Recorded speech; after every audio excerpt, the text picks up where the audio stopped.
ইরানের সর্বোচ্চ ধর্মীয় নেতা আয়াতুল্লাহ আলী খামেনি দাবি করেছেন, ইরানের প্রতিরোধী হামলায় ইসরায়েল প্রায় ধ্বংস হয়ে গেছে এবং এই হামলার মাধ্যমে যুক্তরাষ্ট্রকে কষে এক চর মারা হয়েছে। যুদ্ধবিরতির পর বৃহস্পতিবার প্রথমবারের মতো এক ভিডিও বার্তায় এসব মন্তব্য করেন তিনি। এর আগে তিনি মাইক্রোব্লগিং সাইট এক্সে একটি পোস্ট দিয়েছিলেন।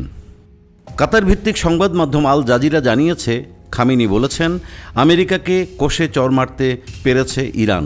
আমরা মার্কিন ঘাঁটিতে আঘাত করেছি এবং ভবিষ্যতে যদি হুমকি আসে তাহলে একই ধরনের প্রতিক্রিয়া আবার আসবে। তিনি আরও বলেন, ইরানের বিরুদ্ধে ভবিষ্যতে কোনো আগ্রাসন ঘটলে এর জন্য শত্রুদের চরম মূল্য দিতে হবে। আমাদের শত্রুরা নানা অজুহাত দেয়, কখনো মানবাধিকার, কখনো নারী, আবার কখনো পরমাণু বা ক্ষেপণাস্ত্র কর্মসূচির কথা বলে। কিন্তু আসল উদ্দেশ্য তারা চায় ইরান মাথা নত করুক, সেটা কখনো হবে না। ভিডিও বার্তায় খামেনি দাবি করেন, ইরানের পারমাণবিক স্থাপনাগুলোতে মার্কিন হামলা বড় কোনো ক্ষতির কারণ হয়নি। তারা যেটা করেছে সেটা গুরুত্বপূর্ণ কিছু নয়।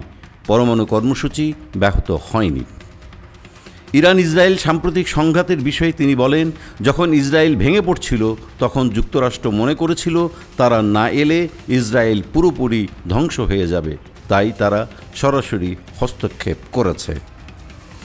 এই মন্তব্যের মাধ্যমে খামেনি স্পষ্ট করে দিলেন, ইরান এখন শুধু প্রতিরক্ষায় নয়, আক্রমণাত্মক কৌশলেও প্রস্তুত এবং পশ্চিমা শক্তির সামনে আত্মসমর্পণ নয়, বরং প্রতিরোধী তাদের মূল নীতি।